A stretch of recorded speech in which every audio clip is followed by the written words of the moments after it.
Okay, आज हम start कर रहे हैं चैप्टर नंबर 1 का टॉपिक नंबर 1.6 मैथ स्पेक्ट्रोग्राफ को पहले हम थोड़ा सा डिस्कस कर रहे हैं।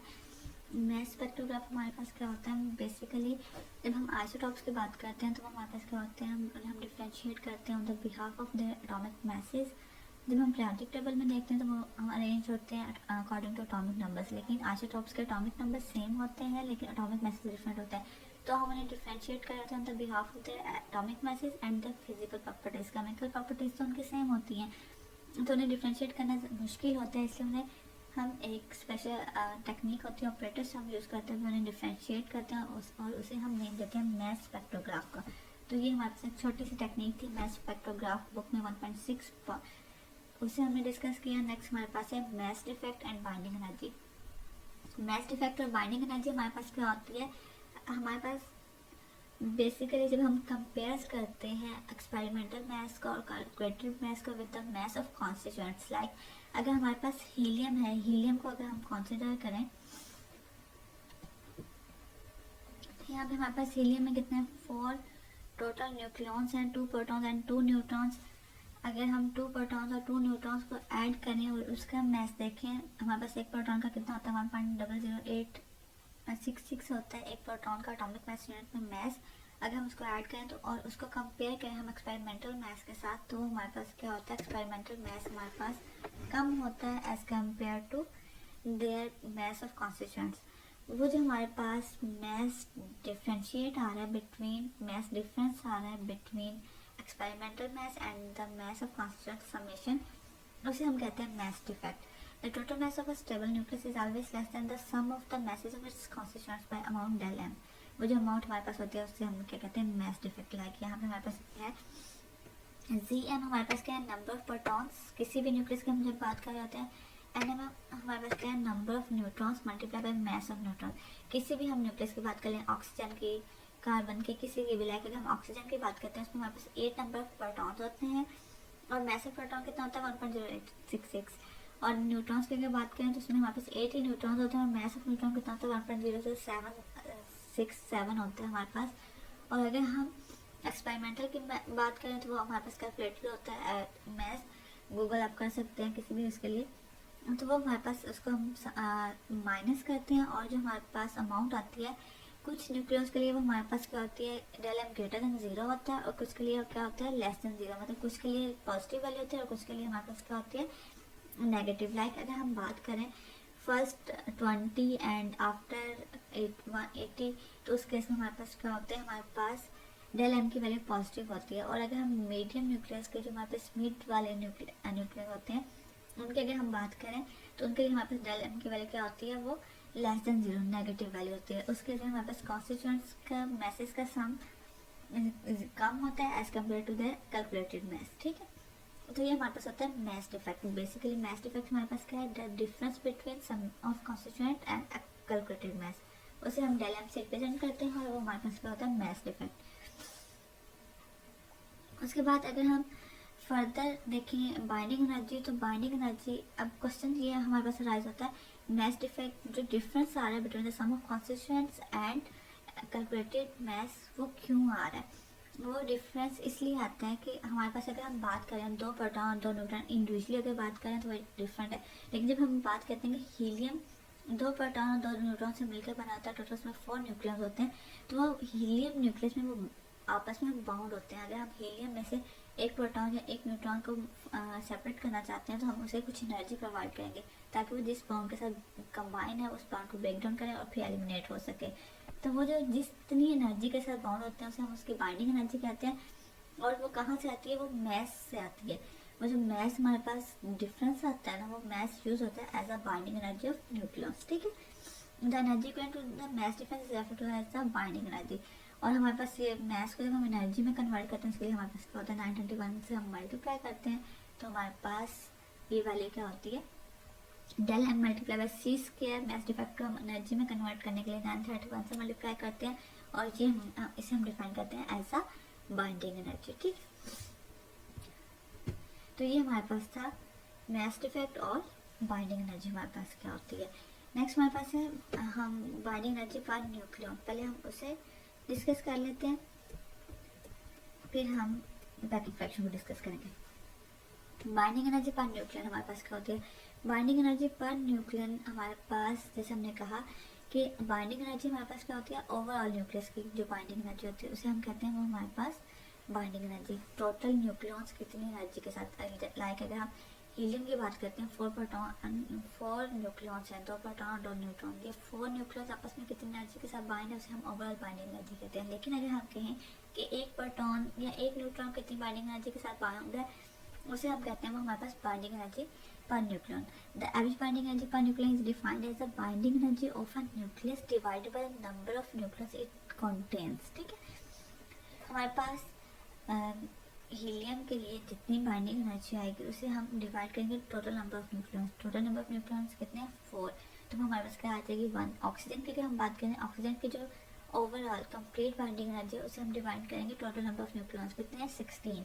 तो वो हमारे पास क्या आ जाएगी? उसकी बाइंडिंग एनर्जी आ जाएगी। ठीक है, तो बाइंडिंग एनर्जी पर न्यूक्लियन हमारे पास क्या होती है? Binding energy of a nucleus divide by the number of nucleus it contains. ठीक है, बाइंडिंग एनर्जी पर न्यूक्लियन। ठीक है, जितने भी नंबर ऑफ, एक इसको रिप्रेजेंट करता है एटॉमिक मास को, जितने भी नंबर ऑफ न्यूक्लियॉन्स हैं उसे रिप्रेजेंट कर रहा है, तो ये हम डिफाइन करते हैं। अब अगर हम डिफरेंट एलिमेंट्स को देखें, डिफरेंट न्यूक्लियस को देखें, like from proton to proton के हमारे पास हाइड्रोजन के 3 आइसोटॉप्स होते हैं, proton, neutron, deuterium and so on, move करते जाएं with different elements, different nucleus. हम उसमें कंपेरिजन कर रहे हैं कितनी बाइंडिंग एनर्जी पर न्यूक्लियन होती है, उनके हमारे पास कुछ पॉइंट्स हैं। इसमें हमारे पास क्या है? ऐसे न्यूक्लियस जिनके एटॉमिक मास इवन है, मतलब मल्टीपल ऑफ 4 है, like 4 1 time 4 2 time 8 4, the values fall or approximately to a single gram. The binding energy जो हमारे पास लाइटर न्यूक्लियॉन्स है, like proton, tritium, deuterium, helium, इनकी बाइंडिंग एनर्जी बहुत कम होती है क्योंकि हमारे पास लूजली बाउंड न्यूक्लियॉन्स होते हैं, हम उन्हें इजीली एलिमिनेट करवा सकते हैं। किसी भी प्रोटॉन या न्यूट्रॉन को निकलवाना चाहें हम करवा सकते हैं। ठीक है, वो इतने स्ट्रॉन्ग एनर्जी के साथ, इतने स्ट्रॉन्ग बॉन्ड के साथ नहीं होते। लेकिन जब हम फर्दर मूव करते हैं हमारे पास, तो उसमें जब मीडियम न्यूक्लियस की बात करते हैं तो उनकी जो बाइंडिंग एनर्जी पर न्यूक्लियन होती है वो हमारे pass on average 8 mega electron volt होती है। ठीक है, इसी तरह से अगर हम सेकंड पॉइंट डिस्कस करें तो ये हमारे पास क्या है? The positive value of binding energy for all values of A shows that stability of the nucleus. Binding energy की वैल्यू अगर हमारे पास पॉजिटिव आएगी, इट मीन्स हमारे पास न्यूक्लियस की स्टेबिलिटी उतनी ज़्यादा, जितनी ज़्यादा पॉजिटिव अमाउंट में होगी उसका मतलब है उतनी ज़्यादा स्ट्रॉन्गली वो न्यूक्लियस आपस में बाउंड है। ठीक है, this show that they will be attractive nuclear force between. वो हमारे पास न्यूक्लियस क्या होते हैं? हमेशा उनके दरमियान जो बाउंड होते हैं वो आपस में न्यूक्लियर फोर्सेस के साथ बाउंड होते हैं। शॉर्ट रेंज फोर्स होती है और कुछ शॉर्ट डिस्टेंस पे न्यूक्लियर फोर्स क्या होती है? वो डोमिनेंट होती है ओवर कॉलम रिपल्शन फोर्सेस। ठीक है, एज वेल एज पर वो हम डिस्कस कर चुके हैं पहले भी। तो हमारे पास the values of binding energy per nucleon very इनएलेक्ट्रिक, मतलब कोई प्रॉपर मैनर नहीं होता कि जैसे अगर हम प्रोटॉन से स्टार्ट करें, मूव करते हैं तो हमारे पास मतलब एक सीक्वेंस में चेंज होगी, proton then deuteron then tritium and helium and so on. ऐसा नहीं होता। हमारे पास कुछ न्यूक्लियन जैसे हमने यहाँ बात की alpha, beryllium, carbon and oxygen, इनकी हमने बात की है। तो इसमें हमारे पास क्या है? इनकी वैल्यूज़ में सडन चेंज आ रहा होगा। जैसे अल्फा पार्टिकल है, इसकी अगर हम वैल्यू कंपेयर करेंगे इसके साथ बोरॉन है हमारे पास, फर्दर हमारे पास बेरिलियम, बोरॉन एंड देन हमारे पास कार्बन, तो इनके साथ अगर हम कंपेयर करें बेरिलियम, बोरॉन के साथ, तो अल्फा पार्टिकल की वैल्यू इन दोनों से ज़्यादा होती है, एक सीक्वेंस में नहीं जा रही होती। देन हमारे पास क्या है? Is rapid increase in the value binding for lighter nuclear with notable peaks. वही है जो मैंने शुरू में बात की थी कि 4 के मल्टीपल में हमारे पास क्या होता है कि सडन इंक्रीज आ रहा होता है। इसकी वजह से हमारे पास क्या है कि इलेक्ट्रिक वे में वो चेंज हो रहा है। This reflects the peculiar stability of the alpha particle. ठीक है,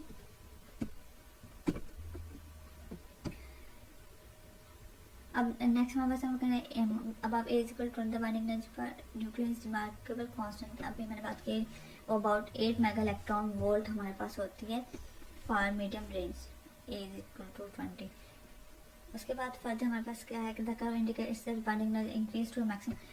हमारे पास वो स्टार्ट से इंक्रीज होती है, maximum value 8.8 mega electron volt तक जाती है और फिर दोबारा से डिक्रीज होना शुरू हो जाती है। और जो हमारे पास यूरेनियम है, मतलब हैवी न्यूक्लियर, उनकी बाइंडिंग एनर्जी पर न्यूक्लियर अबाउट 7.6 बाइंडिंग एनर्जी पर न्यूक्लियर होती है। ठीक है, ये हमारे पास है हमारे पास जो आयरन होता है विद 56 एटॉमिक मास वो हमारे पास मोस्ट स्टेबल होता है, और उसके बाद हमारे पास बाइंडिंग एनर्जी दोबारा से डिक्रीज होना शुरू होती है।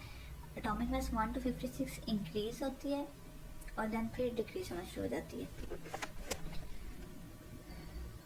फिर कुछ हमारे पास ऐसे पॉइंट्स जहाँ पे number of protons and number of neutrons even होते हैं, लाइक हमारे पास अल्फा पार्टिकल है, हमारे पास ऑक्सीजन है, हमारे पास डिफरेंट ऐसे जिनमें number of protons and number of neutrons even होते हैं, उन्हें हमने मैजिक नंबर, कुछ स्पेसिफिक नंबर होते हैं मैजिक नंबर का नेम दिया हुआ है। वहाँ पे हमारे पास डिसकॉन्टिन्यूटी मतलब यहाँ तो सडन चेंज आता है, सडन इंक्रीज होते हैं, वो बहुत एक्स्ट्रा स्टेबल होते हैं, उनकी बाइंडिंग एनर्जी पर न्यूक्लियन क्या होती हैं, ज़्यादा होती हैं। ठीक है, तो इसके लिए हमारे पास एक ग्राफ भी है, लाइक ये देखें ग्राफ, यहाँ पे हमारे पास बाइंडिंग एनर्जी पर न्यूक्लियन है वाई एक्सिस पे, एंड एक्स एक्सिस में हमारे पास मास नंबर है।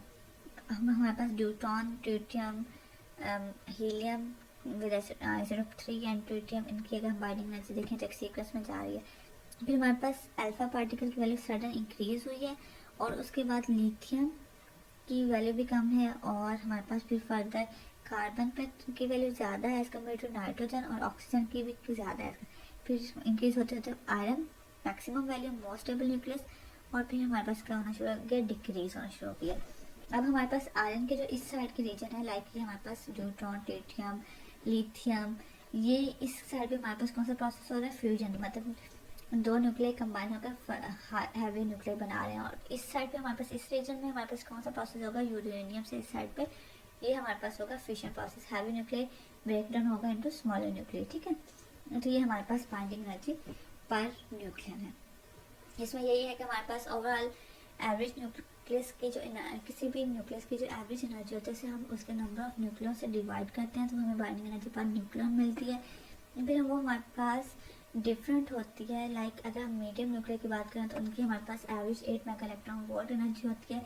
स्टार्टिंग पॉइंट से लाइक प्रोटॉन से बाइंडिंग एनर्जी इंक्रीज होना शुरू होती है, और आयरन तक वो इंक्रीज होती है। आयरन की मैक्सिमम होती है 8.8 mega electron volt, most stable nucleus है। उसके बाद फिर से डिक्रीज होना शुरू हो जाती है और वो मिनिमम 7.6 मेगा इलेक्ट्रॉन वोल्ट तक जाती है। उसके अलावा हमारे पास ऐसे न्यूक्लियर जिनका एटॉमिक नंबर क्या होता है, मल्टीपल ऑफ 4 होता है, उनके लिए हमारे पास सडन इंक्रीज होती है, मतलब उनके कंपेरेबल जो नेबर्स होते हैं उनके कंपेरेबल इनकी वैल्यूज क्या होती हैं, ज़्यादा होती हैं। ठीक है, उसके अलावा हमने न्यूक्लियर फोर्सेस की बात की कि हमारे पास जब न्यूक्लियस आपस में बाइंड होते हैं एक दोनों पॉजिटिव चार्ज होते हैं, तो उसकी वजह से क्या होती है, कॉलम रिपल्शन फोर्स होती है, और उसके साथ साथ न्यूक्लियर फोर्स होती है, और शॉर्ट डिस्टेंसेस पे न्यूक्लियर फोर्स क्या होती है, वो प्रोमिनेंट होती है as compare to repulsive force. ठीक है, तो ये हमारे पास था बाइंडिंग एनर्जी पर न्यूक्लियर। उम्मीद है आपको ये समझ आ गया होगा। नेक्स्ट लेक्चर में हम पैकिंग फ्रैक्शन डिस्कस करेंगे। अल्लाह हाफिज़।